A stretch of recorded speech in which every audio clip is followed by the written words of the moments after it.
Olá, gente, tudo bem com vocês? Eu sou o Andrew, fui chamado aqui pelo nosso Caduzinho, eu acho que aí para vocês é o tio Carlos, não é? Mas lá no seminário ele era o Cadu, nosso Caduzinho, então é com muita honra, né, e muita felicidade que eu tô aqui com vocês, para conversar com vocês, para juntos nós meditarmos na palavra do nosso Deus. Mas antes da gente conversar um pouquinho, eu quero falar um pouco sobre mim. Eu sou o Andrew, eu tenho 28 anos, estou agora como pastor auxiliar da igreja de Mojimirim, é um pouquinho longe de Salto, e Deus tem sido muito bom comigo e tenho sido muito feliz nessa caminhada. Mas antes de eu fazer teologia, antes de eu conhecer o Caduzinho, né, lá no quarto do seminário, eu sou formado em design de games, fiz 4 anos da faculdade lá em São Paulo. Sou formado em design de games, gosto muito de jogar videogame, gosto muito de super-heróis, estou com a camiseta do Homem de Ferro hoje e faz parte de mim, faz parte de quem eu sou. Então, nesse momento que eu quero te convidar também a fazermos uma oração antes de lermos a palavra do nosso Deus, antes de começarmos esse tempo, tá bom? Fale com Deus aí, você que está assistindo. Fale com Ele, peça para que nesse momento Ele fale ao seu coração, Ele transforme a sua vida. E que esse tempo seja um tempo proveitoso juntos, aqui, junto da palavra do nosso Deus. Vamos orar? Senhor, muito obrigado por esse dia, obrigado, Deus, por tudo que o Senhor já tem feito nas nossas vidas. Deus, obrigado por este momento da UPA de Salto, Deus, onde nós iremos falar da sua palavra, que o Senhor abençoe a cada um que estiver assistindo, que o Senhor abençoe, Deus, as vidas das pessoas que estão promovendo este evento, promovendo, Deus, a tua palavra aí na igreja de Salto, Deus, cuida da vida do Cadu também, que está à frente de tudo isso. Pai, muito obrigado pelas grandes bênçãos que o Senhor tem derramado em nossas vidas. Fale conosco neste momento, usa a minha vida. Pai, o Senhor sabe que eu não tenho nada a dizer às pessoas, mas o Senhor tem as palavras de vida eterna. Em nome de Jesus. Amém. E eu gostaria de que a gente pudesse hoje meditar um pouco sobre esse tema. E esse tema surgiu uma certa vez quando eu li a palavra e eu me lembrei de uma série que eu assisti alguns poucos capítulos, talvez vocês aí assistiram, conhecem mais do que eu. Mas o que diz essa série, American Gods, né, o Deuses Americanos? Essa série vai contar basicamente a história de alguns deuses, antigos deuses, dos quais eram acostumados a serem adorados, né, onde teriam ali seus devotos, seus sacerdotes, tudo isso desde os tempos antigos. De repente, esses deuses antigos se veem um pouco perdidos com o surgimento de novos deuses, onde as pessoas vão parar de adorar esses deuses antigos e vão se voltar e seguir e correr somente para esses deuses modernos. Então, a série vai contar essa disputa entre os deuses antigos e os deuses novos. E aí discorre, e aí continua a série. Mas, apesar de ser uma série de ficção, eu acho que ela faz uma leitura muito interessante da nossa vida, onde quando a gente para pensar hoje, a gente está rodeado de novos deuses, ou melhor, está rodeado de deuses. Nietzsche, um filósofo, e talvez já citado pelo Cadu aí para vocês, Nietzsche, filósofo nascido lá no século XIX, em seu livro O Crepúsculo dos Deuses, ele diz a seguinte frase, olha só, ele diz: há mais ídolos do que realidade no mundo. E o que ele está tecendo nessa crítica, o que ele está escrevendo nisso, é que pessoas, desde ali já daquele tempo dele, ele está olhando para a sua sociedade, está olhando ao seu redor, as pessoas com quem ele convive, e ele está vendo que as pessoas têm a tendência de exaltarem as outras, de exaltarem situações, de mitificar pessoas ou coisas. E ele já está olhando isso. E ele diz que isso, ao fazer isso, a humanidade está cada vez mais decadente. Ela entra cada vez mais em decadência quando ela começa a mitificar coisas, pensamentos, pessoas. E olha só o que ele está falando, século ali, 19. E ele está certo, isso realmente acontece. Nós fazemos isso.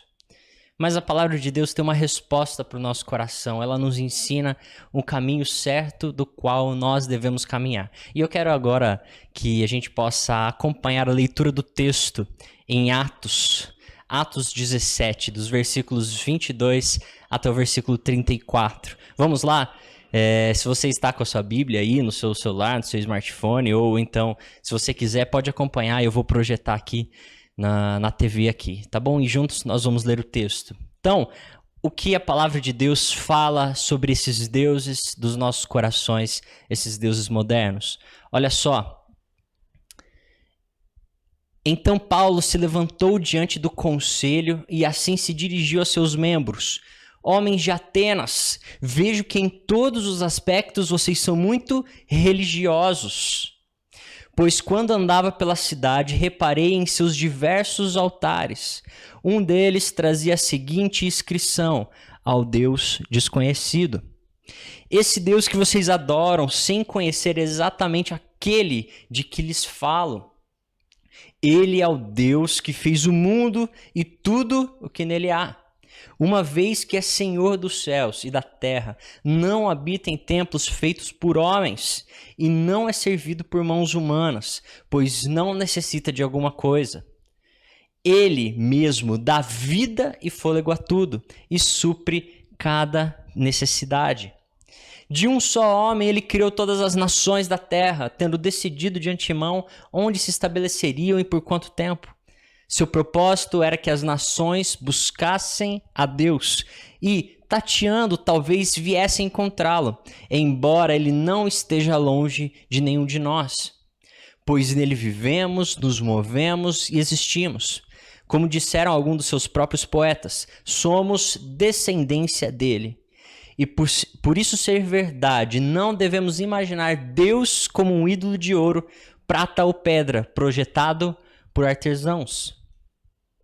No passado, Deus não levou em conta a ignorância das pessoas acerca dessas coisas, mas agora Ele ordena a que todos, em todo lugar, se arrependam, pois Ele estabeleceu um dia para julgar o mundo com justiça por meio do homem que Ele designou e mostrou a todos quem é esse homem ao ressuscitá-lo dos mortos. Quando ouviram Paulo falar da ressurreição dos mortos, alguns riram com desprezo. Outros, porém, disseram: queremos ouvir mais sobre isso em outra ocasião. Deixa pra lá. Então Paulo se retirou do conselho, mas alguns se juntaram a ele e creram. Entre eles estava Dionísio, membro do conselho, uma mulher chamada Dâmaris e alguns outros. Para nós entendermos um pouco mais desse texto do qual nós acabamos de ler, talvez você já ouviu essa história, talvez você já leu essa passagem bíblica. Paulo, ele vem caminhando, ele vem ensinando sobre Jesus e sobre a ressurreição. Ele passa por Bereia, um pouco antes de chegar a Atenas, e lá ele ensina.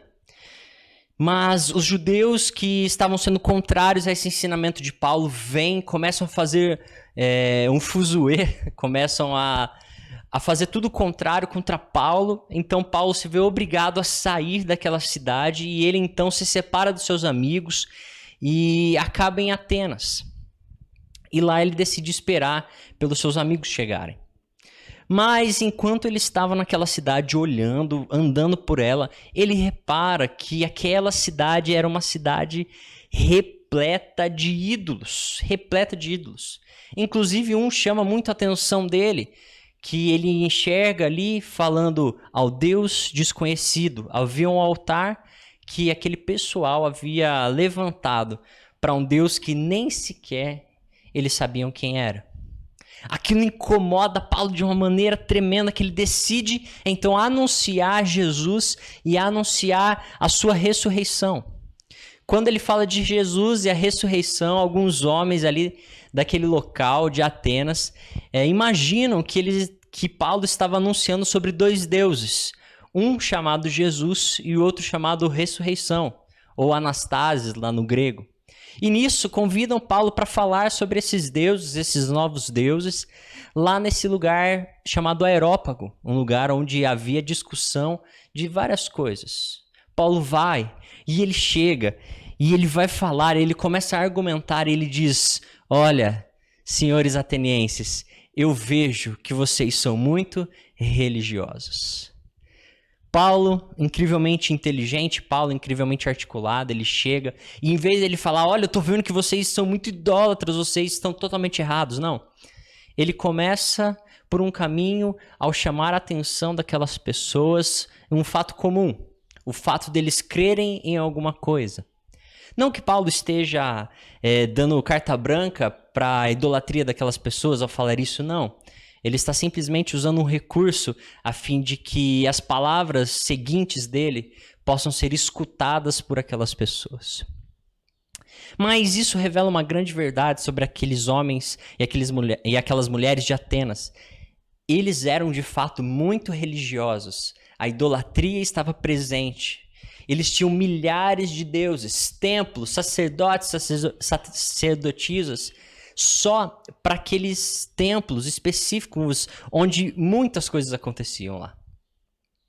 Alguns historiadores ali costumavam ver que havia mais de 30 mil altares levantados a deuses. É como se Atenas fosse um grande altar. Outros também diziam que era mais fácil encontrar um deus na cidade do que uma pessoa. Tamanha era aquela cultura dos deuses que os atenienses estavam envolvidos e dos quais eles não conseguiam mais sair. Eles haviam criado diversos ídolos para toda e qualquer situação. O problema é que para eles, por isso que eles tinham um altar a um deus desconhecido, é que os deuses na cultura deles eram deuses muito vingativos. Então, se eles não adorassem, se eles não dessem uma oferta específica, os deuses deles iriam derramar destruição, iria derramar fome, iria derramar seca e qualquer coisa que fosse contrário, que fosse ruim para aquelas pessoas. Então, eles meio que estão falando assim, ei, esse Deus aí que a gente não conhece, ele não pode fazer nada, porque nós estamos adorando ele, a gente nem sabe quem é. Então, ele não pode castigar a gente. Então, eles meio que se prevenindo já fazem esse altar. Porque a idolatria era tanta, eles estavam tão envolvidos e tão imersos naquele sistema idólatra, naquele sistema, né, de milhares e milhares de deuses, que eles não conseguiam sair ou ver qualquer outra realidade além disso. Mas o fato é que passa-se o tempo e isso continua com a gente. Nós somos muito religiosos. Isso é verdade, isso é verdade. O brasileiro, nós aqui, os BR é um povo místico. A gente gosta dessas coisas, a gente gosta. Fala aí que você não conhece gente que gosta de horóscopo, né? Uns são de câncer, outros são de Sagitário, outros de dinossauro, enfim. A gente gosta dessas coisas. A gente gosta de ter deuses para servir, a gente gosta de estar imerso nesse misticismo muito presente. E a gente começa a criar coisas das quais a gente não consegue viver mais sem. O problema de sermos muito religiosos e seguirmos esses deuses modernos específicos é que eles nos direcionam, é que eles nos dizem para onde ir. Só que o problema é que eles são falsos. E aí quando eles quebram, a gente quebra junto, porque a nossa expectativa estava totalmente engajada nesses deuses falsos. Tim Keller, ele fala algo muito interessante sobre isso. Tim Keller é um pastor lá dos Estados Unidos, conhecido comumente pelo Caduzinho como Professor Xavier.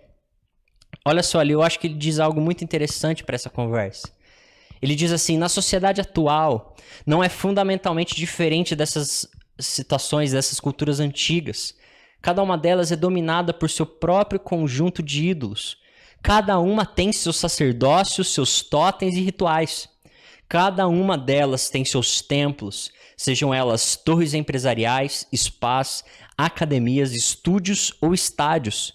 onde o sacrifício tem que ser feito para que as bênçãos da boa vida sejam obtidas e os desastres sejam evitados. Podemos não nos ajoelhar fisicamente diante da estátua da Afrodite, mas muitas jovens de hoje são levadas à depressão e disfunções alimentares por preocupação obsessiva com a imagem. Podemos não queimar incenso a Ártemis, mas quando o dinheiro e a carreira são elevados a proporções cósmicas, realizamos algo como um verdadeiro sacrifício de criança, negligenciando a família e a comunidade para conquistar um lugar mais elevado no mundo empresarial e angariar mais riquezas e prestígio. O que ele está falando é que eu, que você, que a gente cria esses deuses modernos no nosso coração. Às vezes o Deus moderno que você colocou para você é a sua própria imagem. Você se olha e você tem que seguir um certo padrão. E então, se você não alcança, ou se esse padrão muda, isso destrói você. Isso acaba com você. Pode acontecer, isso pode ser um Deus muito presente. A gente está sempre num contexto de igreja, não é? E tem muitos de vocês, talvez, que trabalham na igreja e que fazem coisas na igreja. Né? Alguns tocam, outro pode participar de algum outro ministério. E às vezes, a gente quer tanto, mais tanto aparecer. A gente quer tanto, mais tanto que as pessoas notem a gente, que às vezes o ministério vira o nosso Deus. A gente vive por causa daquilo.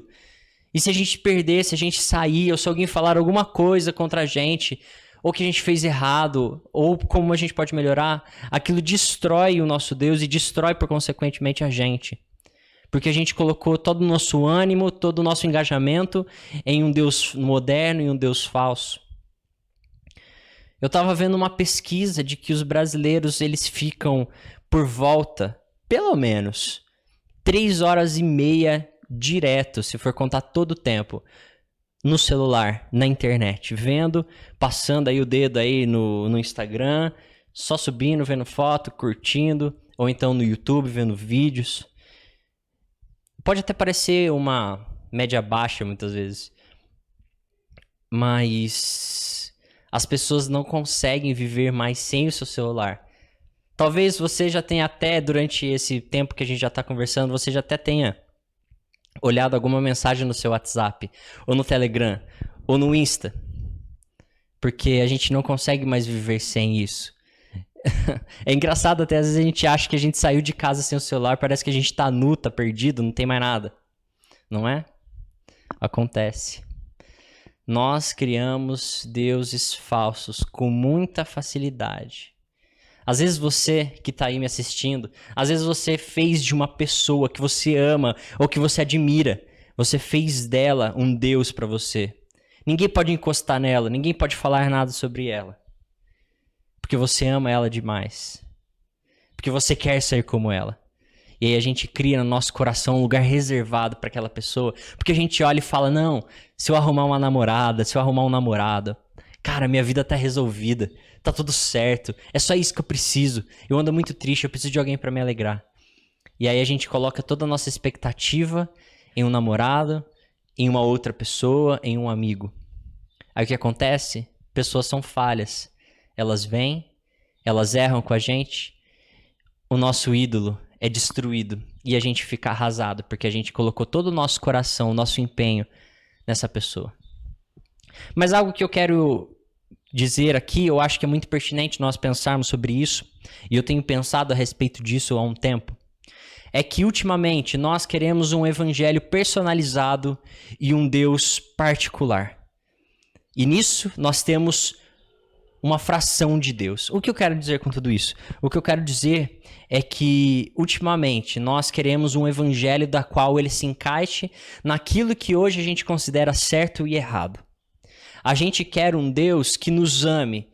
E nós temos isso, Deus nos ama. Mas nós queremos um Deus que nos ame, mas que um Deus que não pede mudança da gente. Um Deus que não pede abandono de pecados. Nós não queremos ter que mudar a nossa vida, nós não queremos mudar coisas erradas que nós fazemos. Então nós queremos mudar Deus. E nós então temos uma fração de Deus. Nós temos um falso Deus. Porque a gente olha para a Bíblia e a gente pega só pontos e coisas específicas que a gente acha que é útil, que a gente acha que faz só sentido pra gente. E a gente abandona todo o resto. A gente abandona tudo que não tem nada a ver com isso. Nós queremos um Deus bom, mas um Deus que não usa do seu julgamento perfeito para condenar pessoas ao inferno. Nós não queremos essa realidade. Mas nós temos que enfrentá-la, mas nós não queremos. Nós queremos frações de Deus. Nós queremos apenas ouvir que nós somos suficientes. Nós queremos apenas ouvir que nós somos como deuses. Como alguns pregadores na internet têm dito esses últimos dias. E têm batido o martelo sobre isso. Nós criamos deuses modernos e falsos, que quebram, e quando eles quebram, eles destroem com a gente, não é? E às vezes você aprendeu ou você pegou uma parcela de um Deus fragmentado, e aí você não consegue se relacionar ou não consegue crer nesse Deus, porque para você Deus é só um cara muito rancoroso. Você aprendeu que esse Deus é um Deus que não ama todas as pessoas. Você aprendeu que esse Deus é um Deus exclusivista e esse Deus raivoso, que só castiga, que não derrama graça. Então você tem dificuldade e você não quer conhecer esse Deus ou se aprofundar nesse Deus. Por quê? Porque nós conhecemos e tivemos uma parcela desse Deus anunciado, ou então que nós aceitamos e guardamos no nosso coração. Mas o texto não para por aí. Paulo, então, falando com aqueles homens e explicando sobre esse Deus maravilhoso do qual ele agora anuncia. Paulo, então, começa a utilizar os próprios escritores atenienses, os próprios escritores gregos, falando: ei, os seus próprios escritores dizem que nele nos movemos, andamos, existimos e estamos aqui. Nós somos descendência dele. E aí Paulo começa a falar: olha, o Deus do qual eu estou anunciando, ele é criador de todas as coisas. Os deuses da Grécia, eles não eram deuses criadores. Mas o Deus, e só há um único Deus, ele é Deus criador, ele estabelece limites. Ele fala onde cada pessoa vai ficar, o que cada pessoa vai fazer, ele sabe de todas as coisas. E aí então Paulo vem e Paulo faz algo magnífico e ele fala: olha, e ele mostrou esse amor, ele mostrou quem ele é através de um único homem. É claro que ele não cita o nome de quem era essa pessoa, mas nós sabemos quem é essa pessoa. E ele fala assim: e esse único homem, ele o ressuscitou dos mortos. Paulo confronta a idolatria do coração daqueles homens pela ressurreição de Cristo. A ressurreição confronta o coração idólatra daqueles homens, dos atenienses. E a reação daqueles homens ao olharem e pensarem naquilo, porque para eles a ressurreição era loucura. Para eles, alguém que estava aqui na terra de uma carne má, alguém que havia morrido, se libertou disso. Não havia ressurreição, para que voltar para essa carne má? Não, isso é loucura, isso não existe. Então, quando Paulo apresenta essa loucura para eles, alguns começam a rir com desprezo. Outros falam: deixa para lá. Mas alguns escutam. Alguns creem. Alguns, fala no final do texto, que vão atrás de Paulo e entendem aquela verdade. Paulo confronta aqueles homens com a ressurreição de Cristo. Para eles, loucura, não é? E Paulo mesmo vai escrever aos Coríntios que a cruz era de fato loucura. É loucura para os judeus, é loucura para os gentios, é loucura para mim, é loucura para você. Um Deus ofendido, um Deus que foi trocado por esses falsos ídolos, um Deus que amou as pessoas, mas que foi deixado por elas. As pessoas, quando nós olhamos lá para Adão e Eva, escolheram um caminho de estar longe de Deus, Mas esse Deus ofendido não levou isso em consideração. Ele então decidiu vir, completar o seu plano, chamar aqueles que são seus para si. Ele decidiu morrer. Então Jesus anda, ele vem nos ensinar o caminho, mostrar quem é realmente Deus e mostrar o amor de Deus e a graça dele que nos perdoa. Ele anda aqui na terra.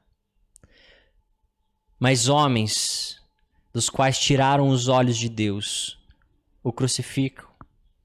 Mas Deus não havia perdido o controle, não. Deus sabia o que estava fazendo. E a morte nos trouxe vida. E Jesus ressuscita para a glória de Deus e para comprovar que ele era Deus e para então quebrar os ídolos dos corações das pessoas. Porque nenhum outro Deus, nenhum outro ressuscitou após estar morto. O nosso coração, o coração daquelas pessoas, ela sempre é enfrentado, quebrado através da luz da ressurreição de Jesus.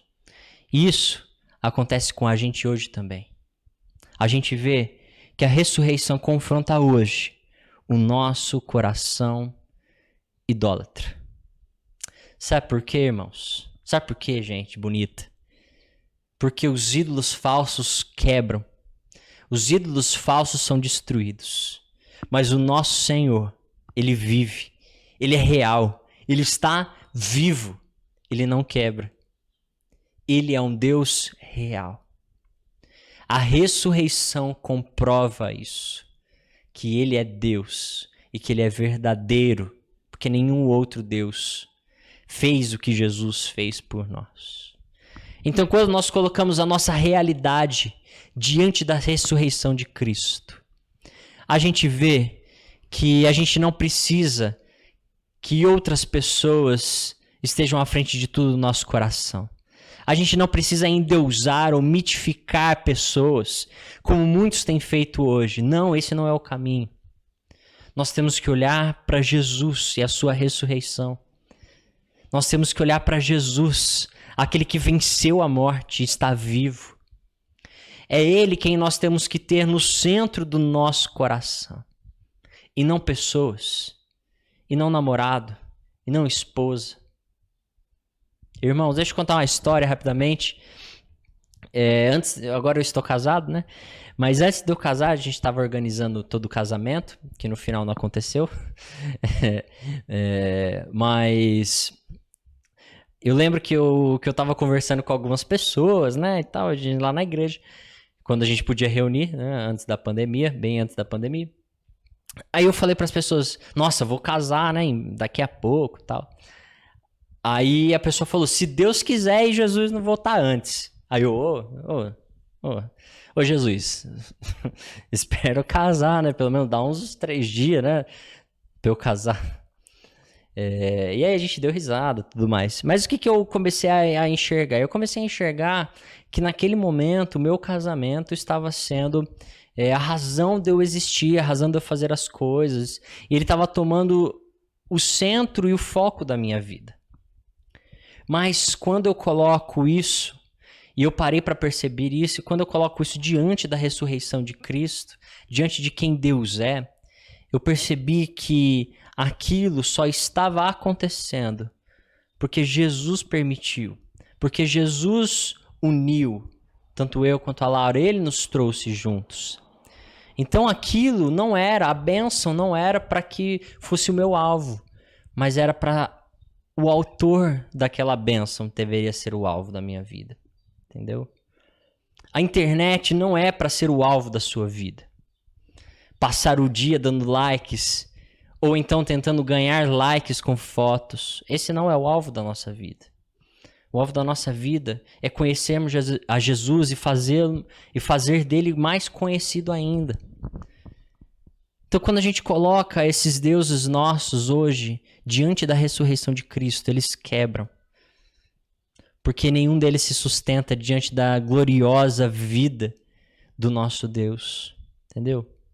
Então, quando a gente trabalha na igreja, a gente não tem que focar no nosso ministério, a gente tem que focar que nós estamos fazendo isso para a glória de Deus e que nós estamos participando da glória dele ao fazer aquele ministério, ou estar naquele ministério, nós estamos participando do mover dele para alcançar corações, para chamar aqueles que são seus.